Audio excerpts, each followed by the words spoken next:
Today's video is brought to you by StoryboardThat.com. Please visit teachercast.net/storyboardthat for a limited time offer.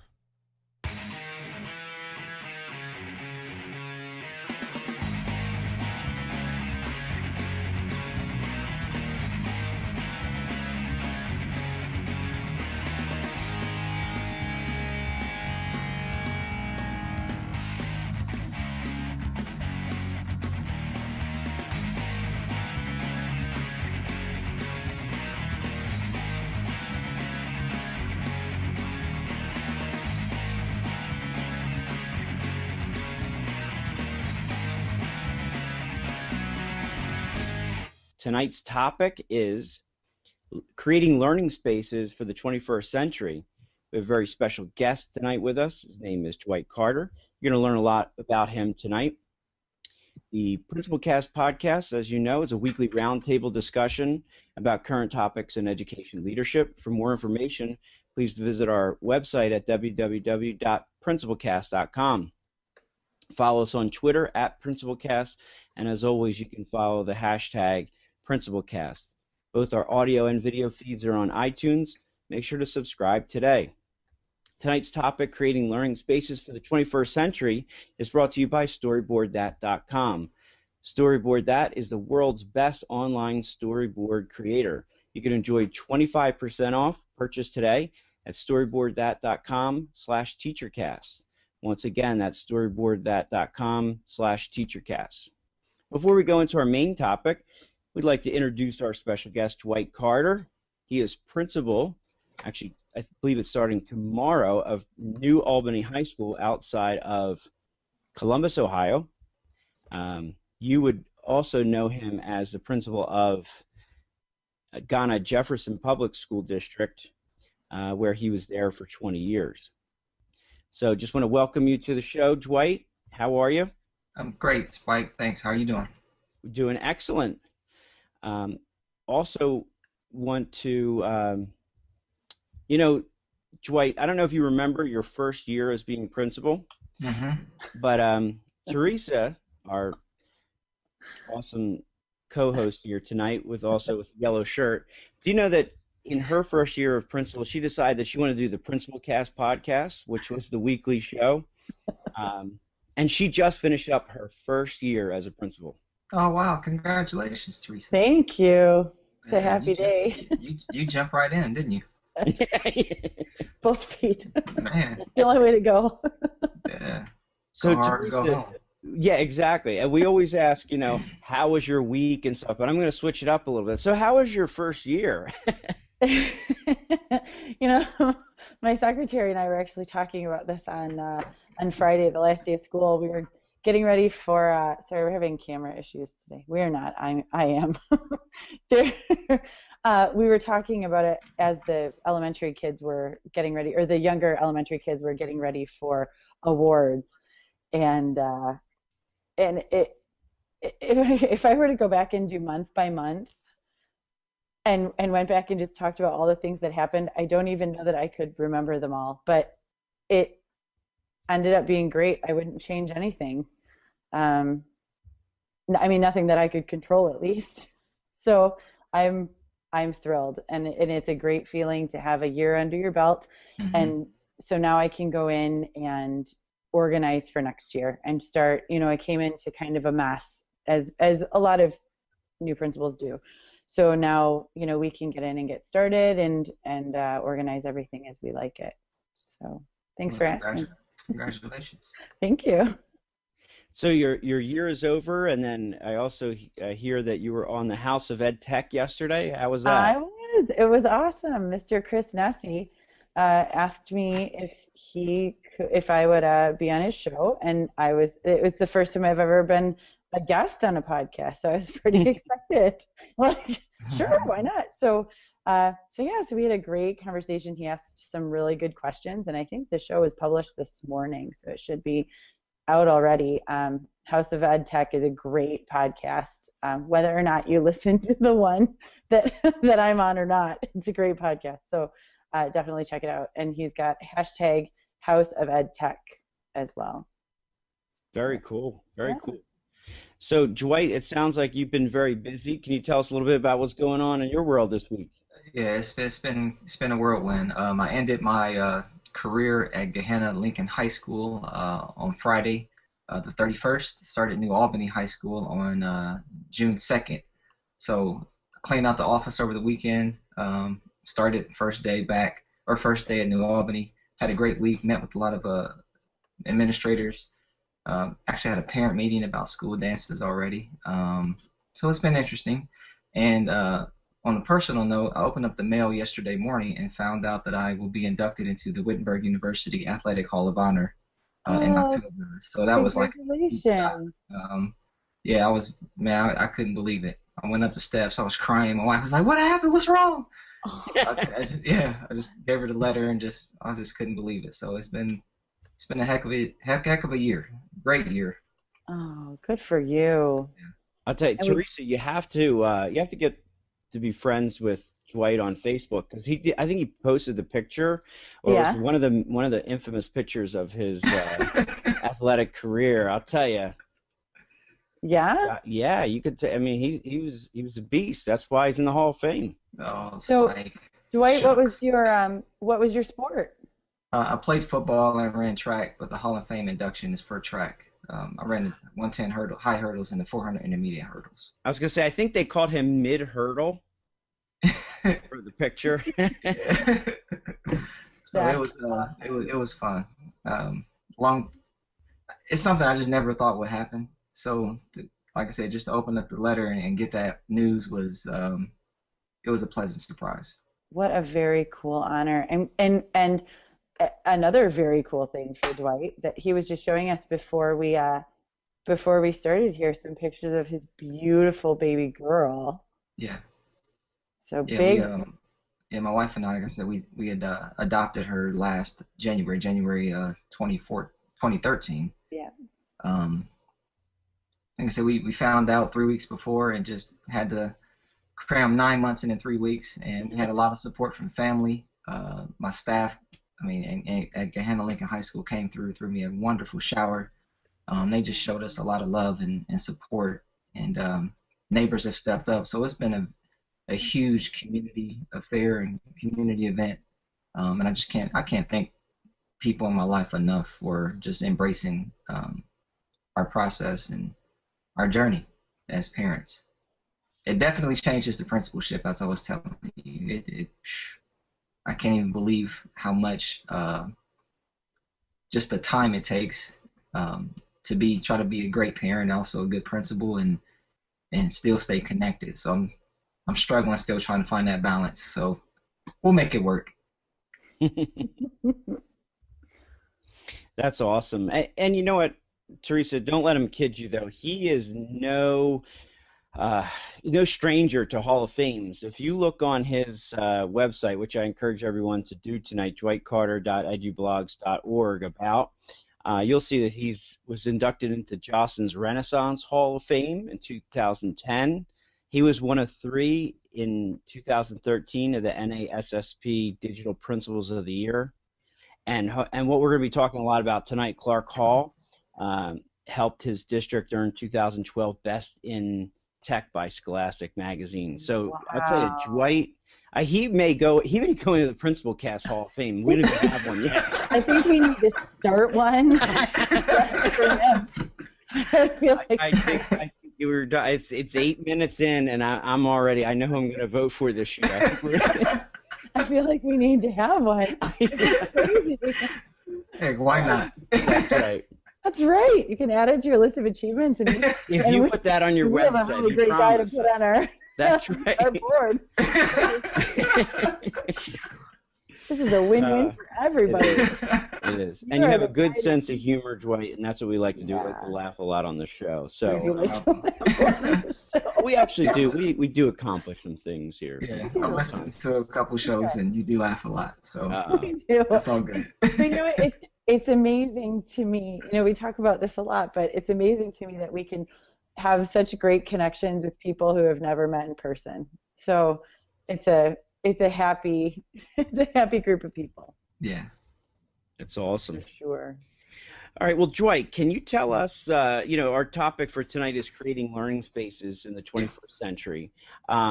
You told us a little bit about yourself already, and those of you out there who follow Dwight on Twitter know that, all kidding aside, he's a very highly acclaimed principal and has done a lot of good for kids and staff and his community. So, Dwight, can you go back a little bit for us and just share with the listeners, how did you become a connected leader? How did this happen? Well, when we were in the process of planning Clark Hall, we went through, it was myself and another principal named Angie Adrian and Kristen Groves. We were sent out to KIP Camp, which was a social media boot camp for 3 days, just to learn social media, Web 2.0 tools, how to better engage learners and community and whatnot.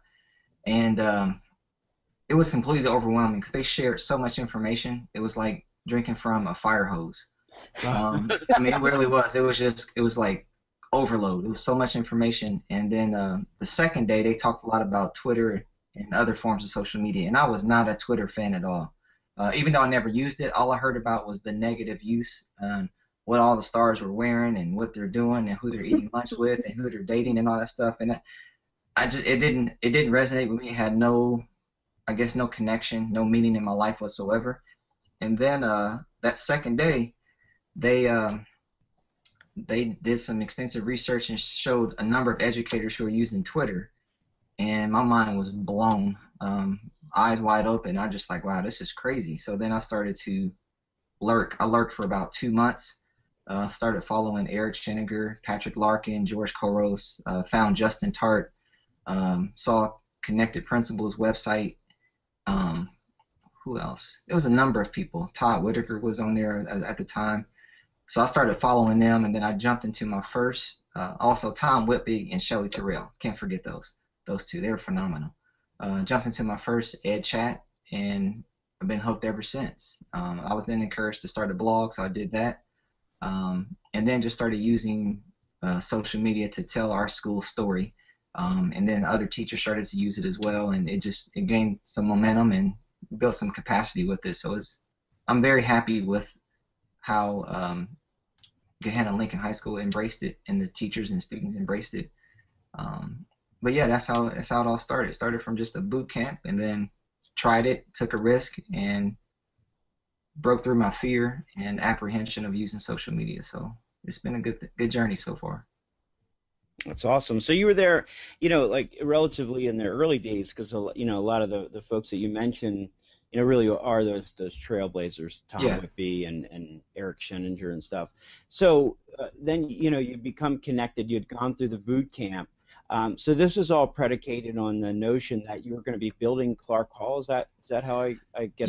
Yeah. We wanted to design a building that had not just a different look, but also a different thought pattern and different way of approaching learning. So in order to do that, we had to first break through our own barriers to even begin to think about how school can be done differently. So it was almost a byproduct of exploring how to do school differently. I love that quote. I mean, we had to break through our own barriers first before we could, really envision what Clark Hall could look like. Yeah, and it was what was crazy is we were trying to get other people to see the vision, our vision through their own eyes, and that was a challenge because we were talking about something that you couldn't tangibly walk into or visibly see. But it was going up, and we had a lot of drawings and conversations around it. But it wasn't until the open house, and we had thousands of community members and staff and students come through, and it's like, oh, okay, now we get it. So once that happened, it just resonated, it clicked, and then we were able to move forward and talk about what teaching and learning could look like in the 21st century.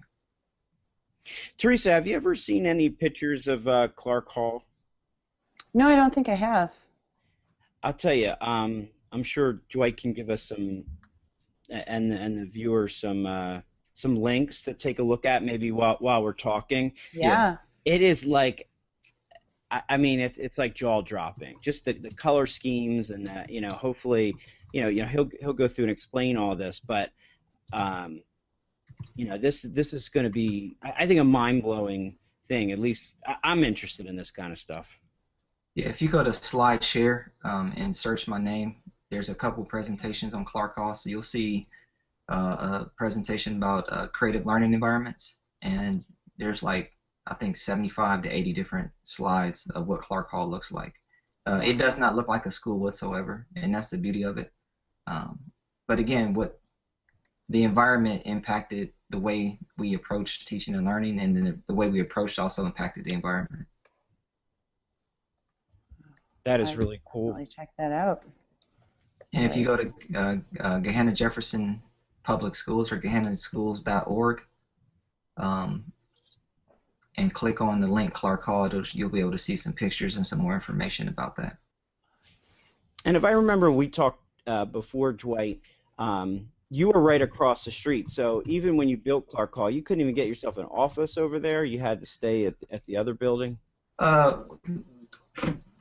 One of the things that we stress, that's a good question, is we didn't want to place a principal over there full time, because then you have a second high school, and the community was not supportive, nor did we want a second high school. We wanted to add to our campus, but not divide it. So because I had a team of a number of assistant principals, each of us had a day of the week we were over there. Like prior to this year, I was there on Monday, somebody else was on Tuesday, and then Wednesday, Thursday, Friday. So we maintained connection to main campus, but also visibility at Clark Hall. And that way, we tried to maintain one high school, one vision, same philosophy across the board, which was still a challenge because you had two different schedules, basically two different philosophies. But kids were going back and forth, and some of our teachers went back and forth from main campus to Clark. So it was a very unique problemtunity. Yeah, problem two. I like that. That's sort of like your scaffolding. That you take the words and mash them up.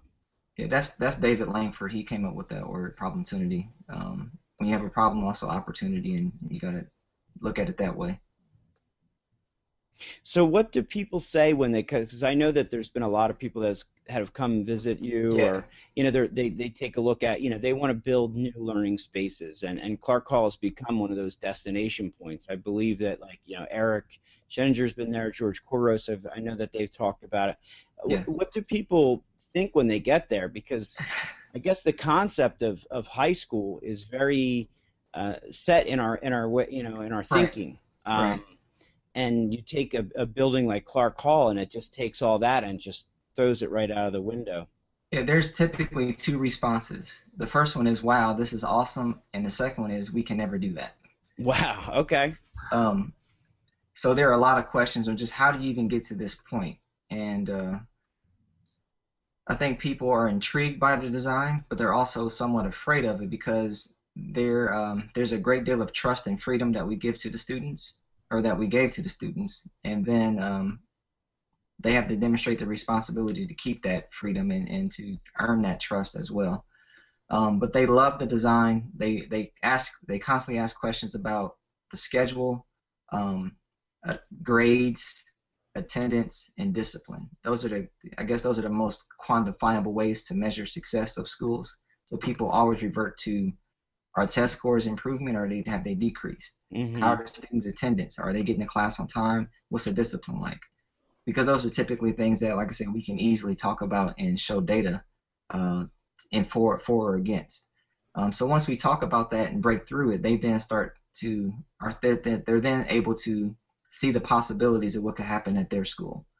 Because you don't have to build a new structure to have a Clark Hall design. You can just change a few classrooms. Watch where students sit in the hallways, watch where students hang out in the lobby, and then create some soft seating areas. In the library, look at how you can redesign the library to meet today's learner and meet the needs of today's teachers.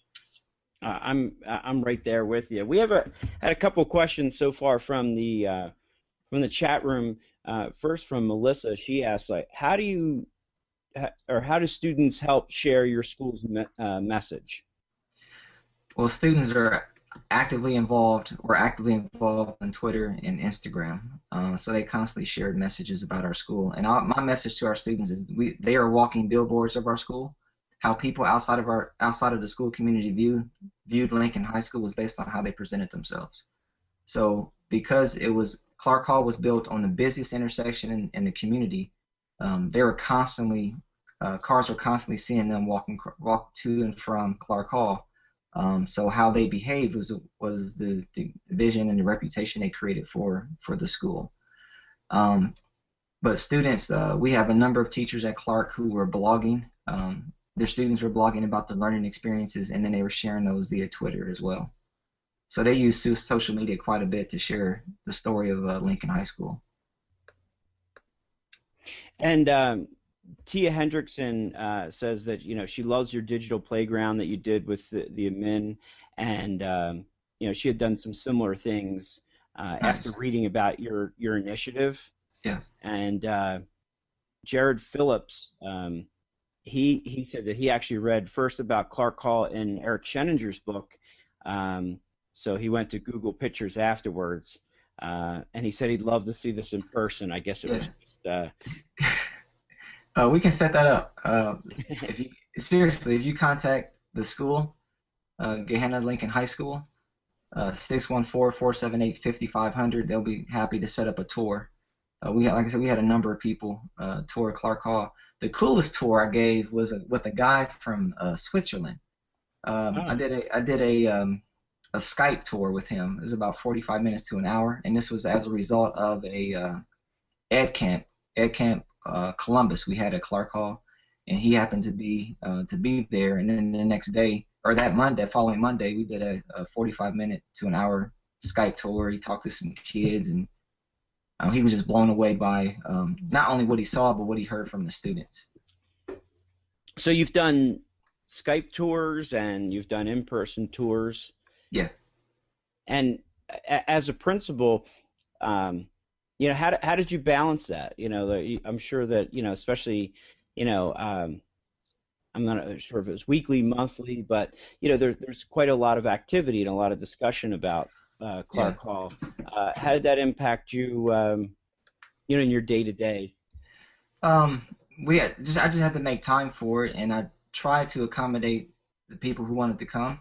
So I made it a point where I set up the tours primarily on the time in which I was at Clark Hall, or if I had my dean of curriculum, she happened to be there, then we would have her over there as well. But I wanted to make sure I also notified the teachers to say you're going to have visitors come through, and it got to the point where it was second nature. But that was an important part of the job. The role of the principal now is the chief storyteller. I think that's what George says, and I think Eric Scheninger says the same thing. So one of the ways in which you can tell those stories is to invite people in and then make yourself available to answer questions and share the vision of the school, and then make time for them to talk to students. And I think that was key. Because sometimes if the students are in the common areas, we would take the visitors there and say, ask them anything you want. And they would always say the same thing. How do you like it? Oh, we love it. Why do you love it? Because we have so much freedom. They treat us like young adults. Feel like I can get my work done. I can focus on learning and not so much on getting to the next class or rushing to get through a shortened period. So the kids pretty much told the story of Clark Hall, and I was just able to, nod my head and 2 thumbs up and move on to the next classroom or the next spot in the building.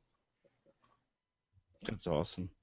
So, Dwight, what would you say to somebody who's looking to, create a 21st century learning space? And we could attack this from a couple different angles, but, whether it's their classroom, whether it's their office, whether it's their school or a wing, district, what are some of the suggestions that you give folks?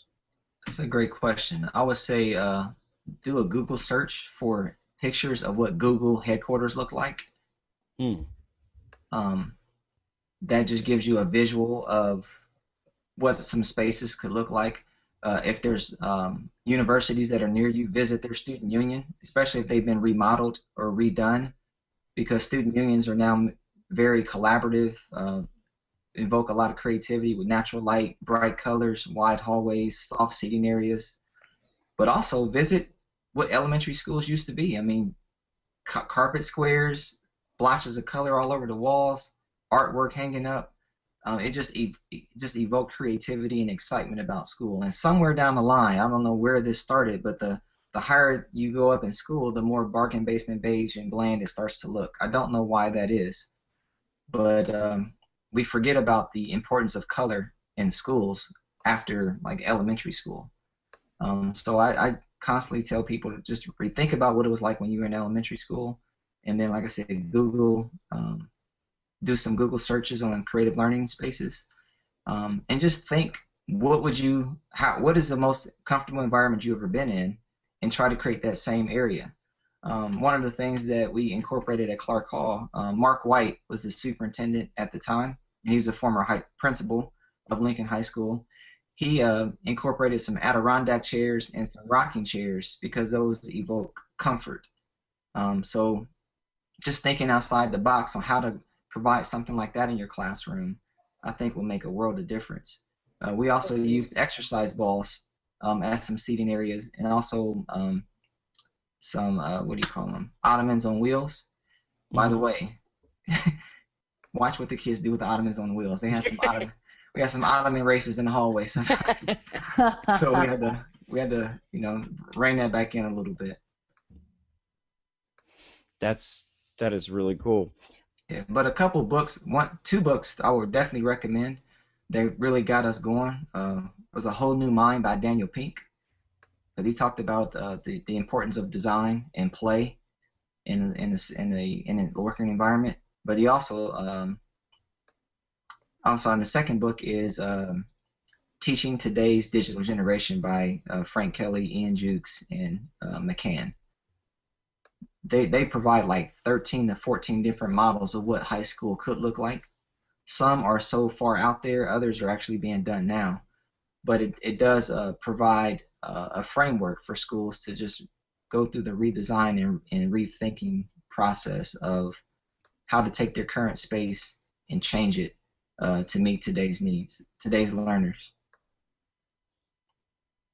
So tell us a little bit more about that. Like when you read, say for instance, Daniel Pink's, you said it was A Whole New Mind? Yes. Yeah.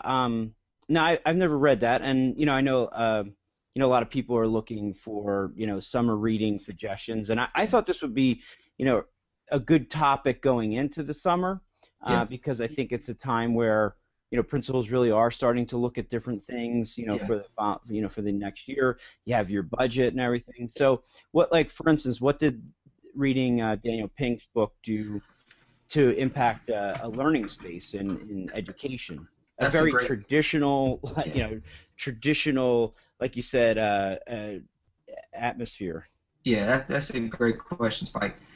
What Pink's book did for us as a school community, and we had a number of people that read the book, and Mark White, he introduced it to the staff, and then each of us read it at our own time, but we had some informal book discussions about it.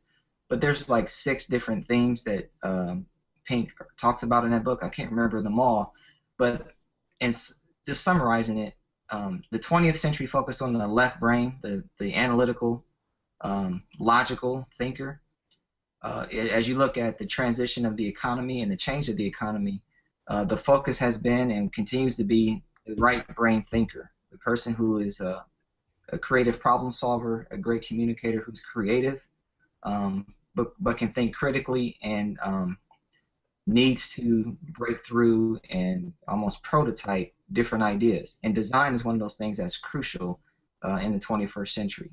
So what that book did is it helped us to think differently about how we can look at a school that kids have to attend. How can we make school much more engaging, much more relevant, much more rigorous by focusing not just on the left brain analytical, but the right brain creative and free thinking in a sense. So it does challenge the notion of a traditional school day of 8 to 9 periods, 45 to 47 minutes, same passing time, everybody eat lunch at the same time in the same place. School has to happen between the first bell and the last bell. Well, learning is 24/7, 365. Why does it have to happen in a classroom? Why can't it happen in a school environment, period? And could that environment exist in the evening? Could it exist on the weekends? Could it exist on the screen? So that then pushed us to look at blended learning and how we can deliver content in a much more engaging way where students can have a little bit more freedom in expressing how they wanted to demonstrate their learning. So it really, if nothing else, it challenged me as a leader to think differently. And one of the things I learned is, you know, a leader can have all the ideas in the world, but if he or she can't communicate that or articulate it or get other people to see it, they're just ideas. And so this was not an easy journey at all. Yeah. Yeah, it was not an easy journey at all, but we had some phenomenal teachers that were already thinking along those lines, and we, with the help of Mark, Greg Morris, the superintendent as well, we were able to provide some type of framework to allow teachers to pilot some changes over. And this was, and don't get me wrong, this didn't happen over a 1 or 2 year period. This was truly a 15-year process that just happened to come to fruition when Clark Hall was built. But it took us quite a bit of time to get there. But one of the keys is that we had consistent leadership in the district for that period of time. So, okay, so then let's go back to 15 years ago. What was it? Was it an enrollment situation? Is what impacted this? Good question. Enrollment consistently increased.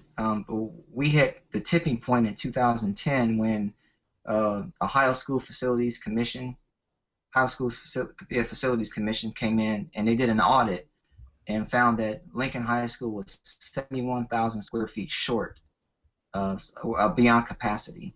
So we had to think about how to fit all of the students who were in trailers and in the back of the building and some other alternative settings that we had.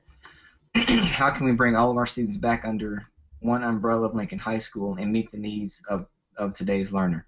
Okay. So the space need was huge, which then forced us to change. But instead of building another large traditional high school, Mark had the vision to think differently.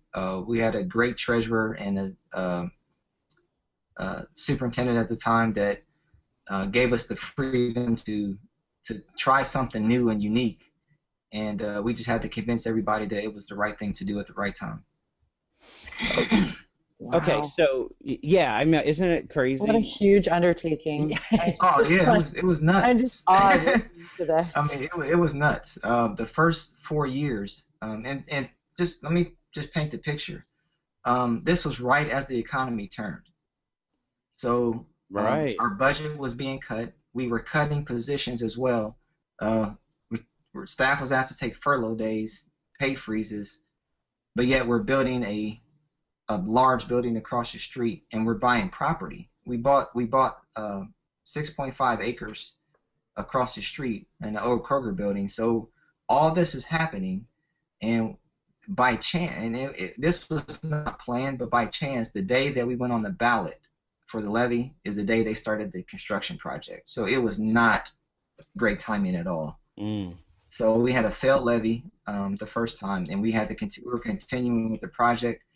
But Clark Hall was not built from levy or bond money. It was built from savings, and we had great credit with the district had great credit, so we were able to still secure a loan, low rates, and in the process, the Hannah Jefferson Public Schools then became basically a landlord in a sense, because on the first floor of Clark Hall is leased out to a career center and leased out to a community college, excuse me. But the original design was that the first floor is going to be retail space, and then we lease out those spaces, and the revenue from those spaces would then help pay for the building. Okay. But when we did that, the community college that was a part of our campus anyway saw it. They said, hey, we want in. And then the career center said, hey, we want in as well. And then within a year, we built a 9,000 square foot building and a 14,000 square foot building on the property that a land developer bought, and he leased out the land to him, or to them, and then the revenues from that then helps pay for the Burgers of Clark Hall. So it's a very unique economic plan that truly I had nothing to do with. That was the superintendent. That was the superintendent and the treasurer. My role was to develop programming and professional development and to market Clark Hall to community and students. And I'm sure that's where social media and connecting with your PLN, really came into play, because I guess he didn't want just the regular old professional development, because if you're going to do that, then you're going to get the regular old education, and that's not what they were looking for. Not at all. And we gave teachers the freedom to choose if they wanted to go to Clark Hall or not. I just put out a more of a cattle call. So, hey, if you're interested in teaching at Clark Hall, come talk to me. Share your vision with me, and let's have a conversation. And we had 43 teachers step up who were already doing some great things. The space just enhanced what they were doing in the classroom already.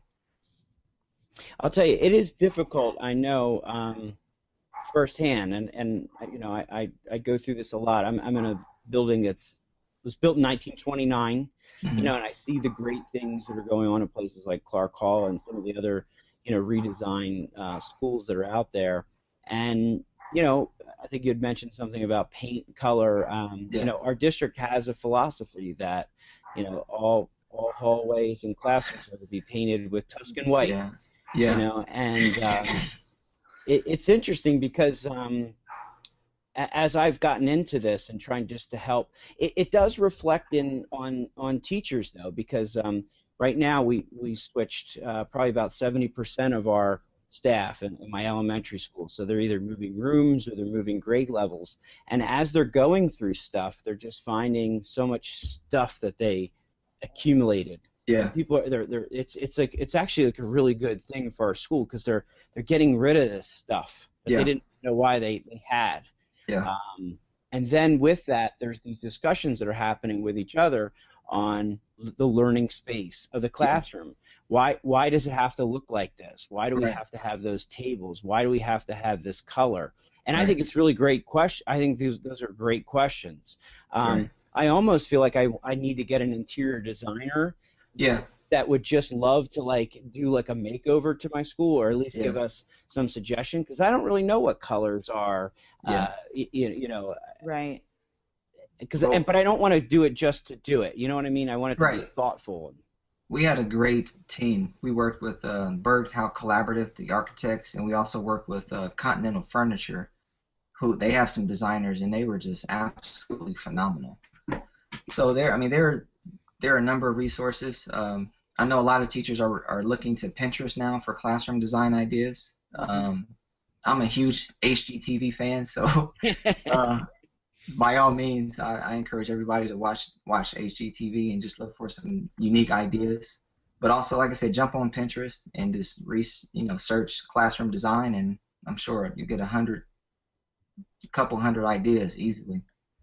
And I'm sure you get this a lot, Dwight, but Herb, who's on listening tonight, says that you've definitely influenced others. He recommended to check out, I guess it's the Twitter handle.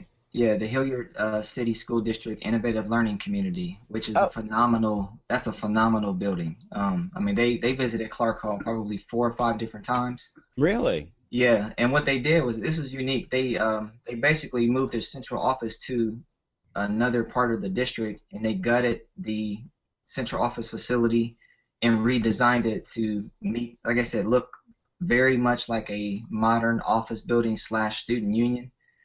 And they called it the Innovative Learning Center. And they have 3 different high schools in their district, and the high schools bus students to the Innovative Learning Center, called the ILC. They have their own principal. They have a director of innovation, and they have the staff there that push students and think creatively, and they do some really cool things with flexible learning spaces and blended learning. And they have they took Clark Hall and made it fit their district's vision. That's awesome. Yeah, so it's we in Gahanna were very impressed and honored by what Hilliard has done, but they also pushed Gehenna to think differently about what's the next step for Clark Hall. Sure. Because with all the changes, I would honestly say my last year when I was in Gehenna, thinking I stalled a little bit on what the next step was for Clark Hall, because it was just we had so many other issues coming up and mandates that we had to focus on the tyranny of the urgent and get away from the forward thinking and vision of, okay, where are we going with this? And I'll make sure I'll never make that mistake again. Yeah. Yeah, and then things become very operationalized, you know. Yes, it became much more.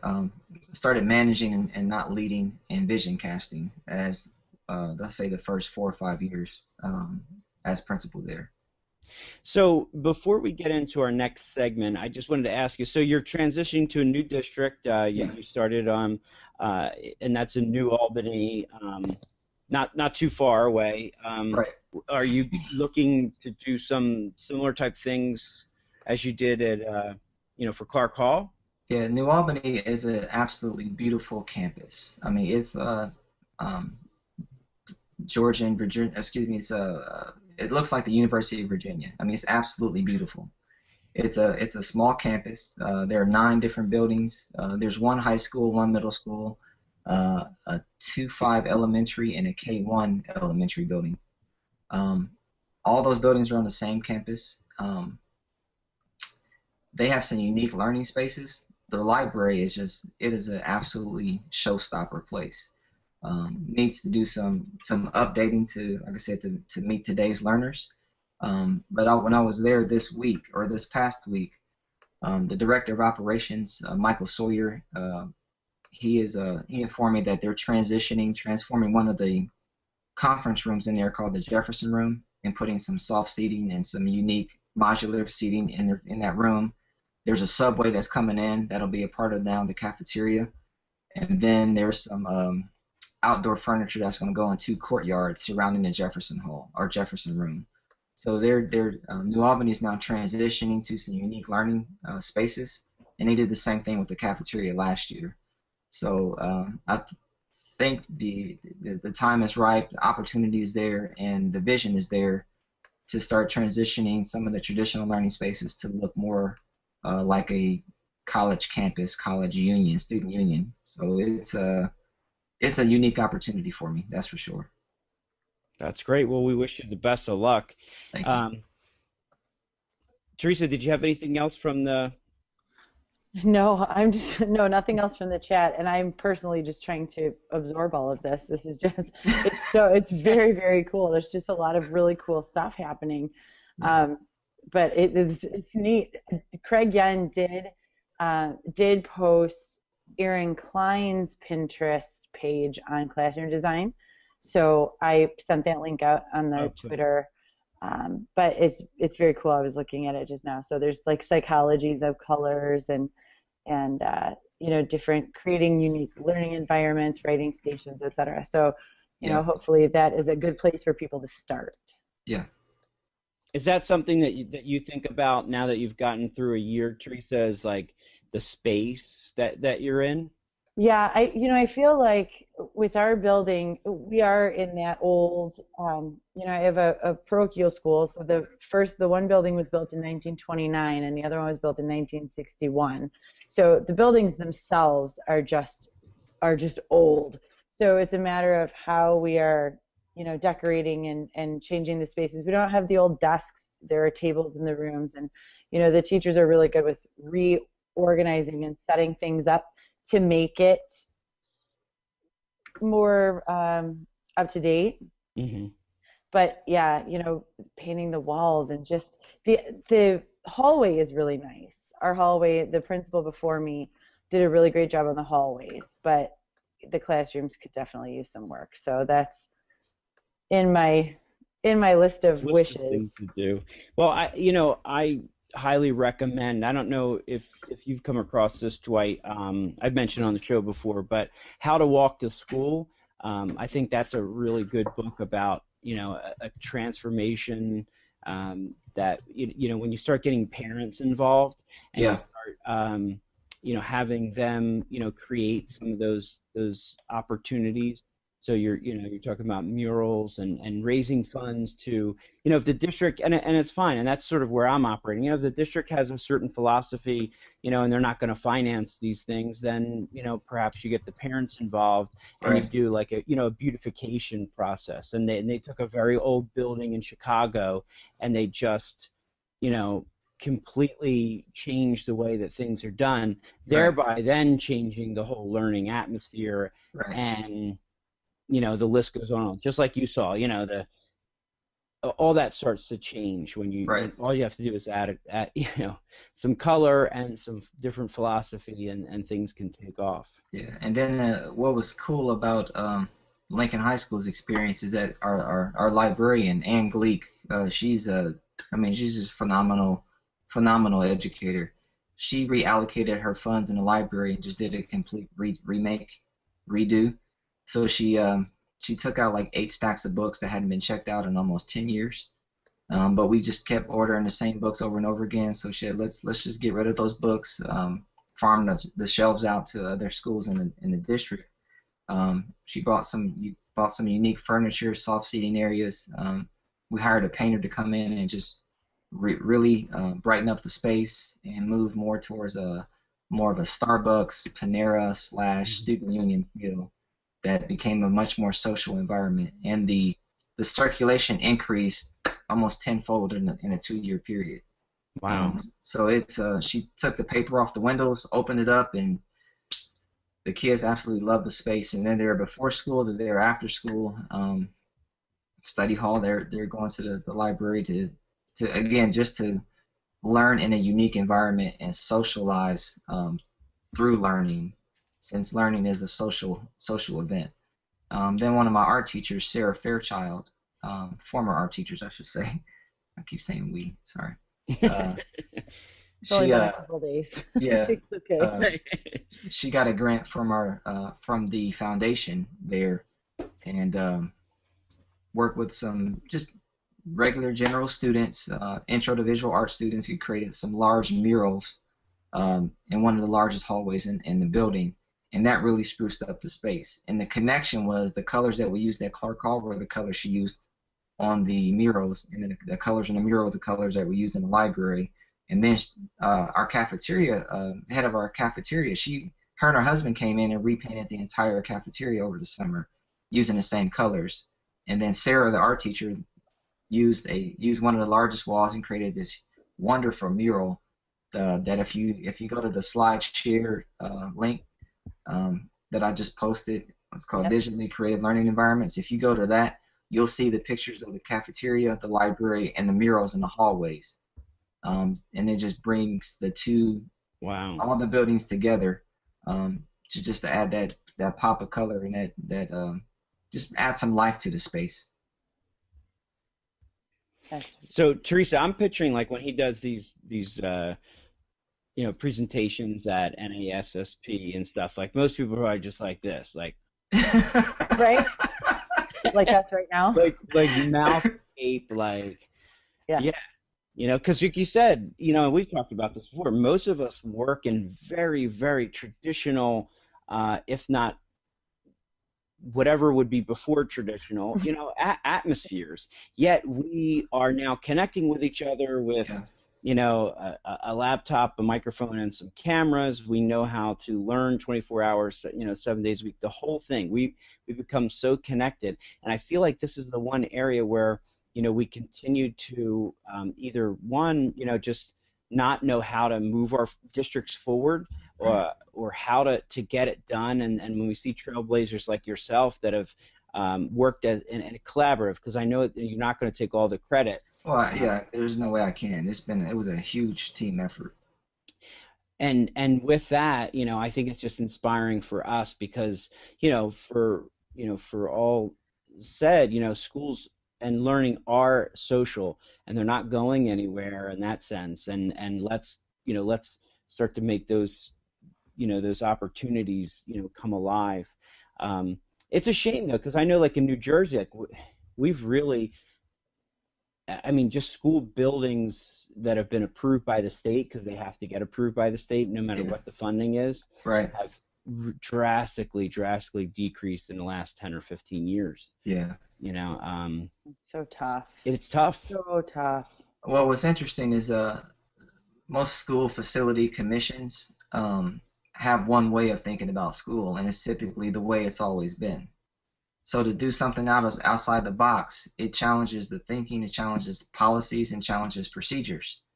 And then there's, they're always asking for data to support a drastic change, and it's like, what data do you really need other than 60 or 70 years of brain research, modern, looking at universities and how they're thinking, looking at Partnership for 21st Century Skills and saying, okay, here are the skills, the 4 C's the kids need. But you got to think about design differently, but also look at how the modern office the modern office space is used today. Most of them are tearing down the walls, creating open spaces, and saying, "Hey, come on, let's talk, let's share ideas." The departments that used to be in isolation are now working together.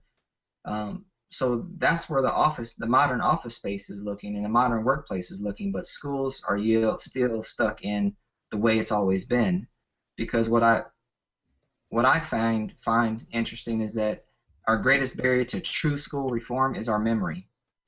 By that I mean, it worked for me when I was in school, it worked for my parents when they were in school, it worked for my grandparents when they were in school. Why can't it work for our kids? And we're one of the only professions where everybody who graduated from school think they know how to run a school, right? and design a school, and that's not true. It's just not true at all.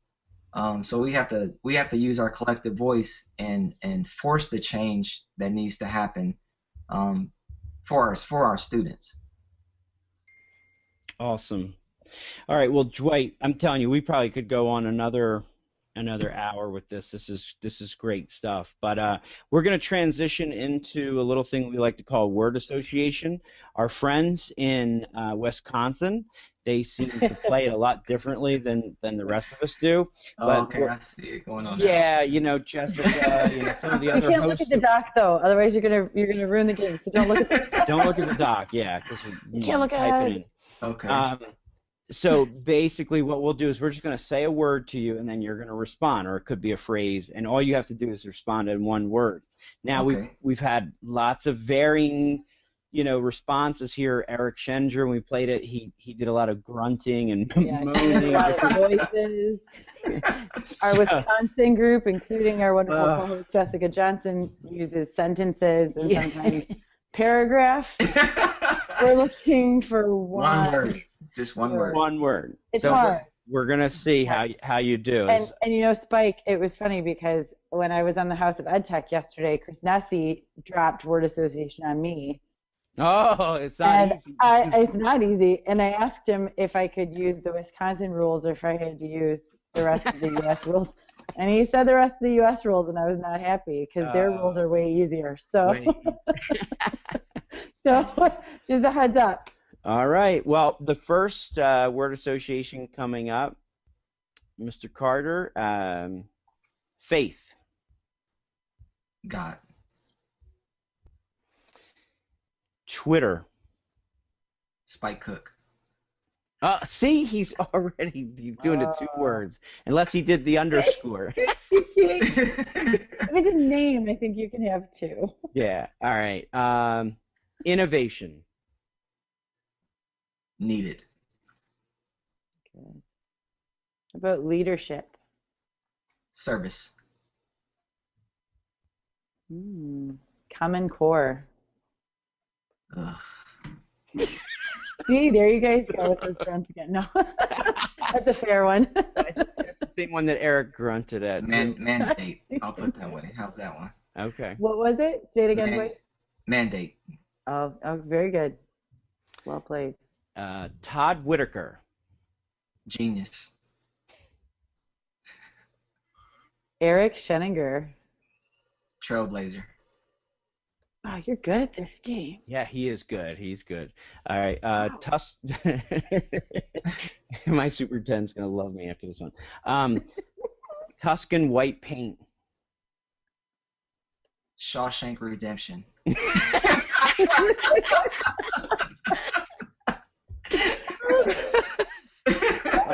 Please quote that. All right. Go ahead, Teresa. You do last. Best word association response Ever. ever. Hall of Fame. Hall of Fame. Hall of Fame, baby. Just another reason why we have to start this for you. Oh my gosh. All right, and the last one is Google. Now. I liked how he started that whole thing off today, Teresa, with you want to learn about learning spaces, go check out Google. Yeah. Love it. Love it. So true. Okay.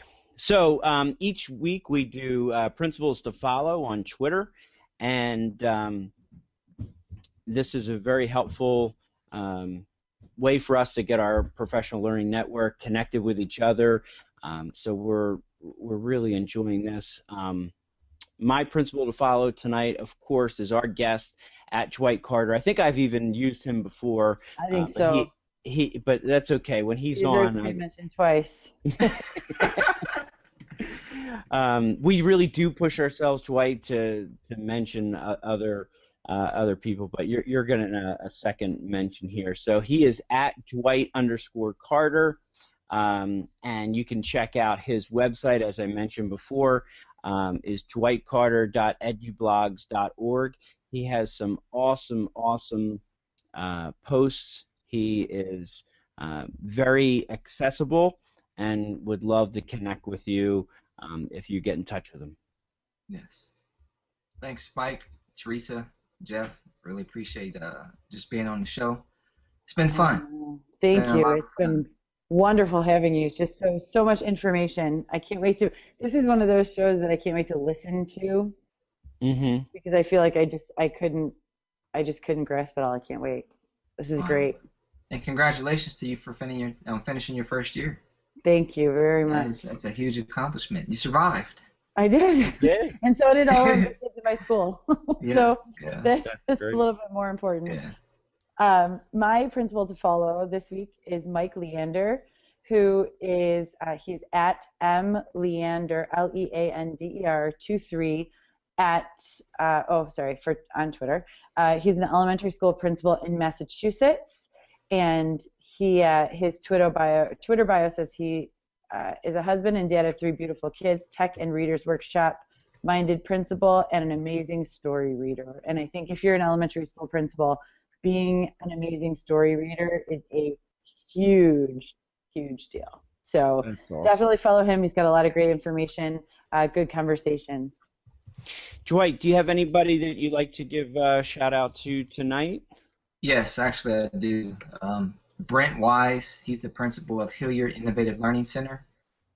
Young, up-and-coming, innovative, creative thinker. I think it's at Brent Wise, W-I-S-E. He's one to watch for sure. That's awesome.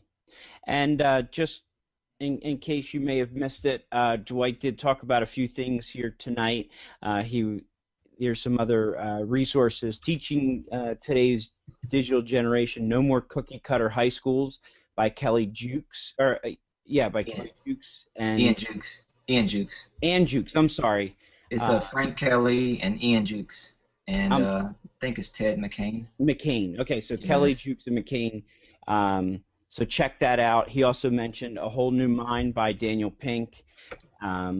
He's also talked about Mindset Digital Fast Forward Boot Camp by Deborah Jasper and Betsy Hubbard, and he speaks very highly of that. They were the one that helped him to, break that mold of what social media and digital learning is like.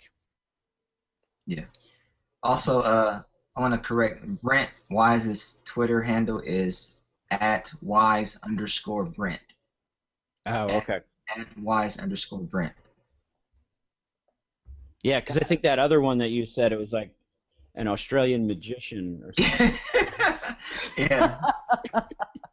He might be cool to follow too. That might be cool. No, in fact, it was funny. One time we had somebody on here, and they said, didn't they say something about having the same a very similar Twitter handle than somebody in Australia or something Wasn't like it that? Brad Gustafson?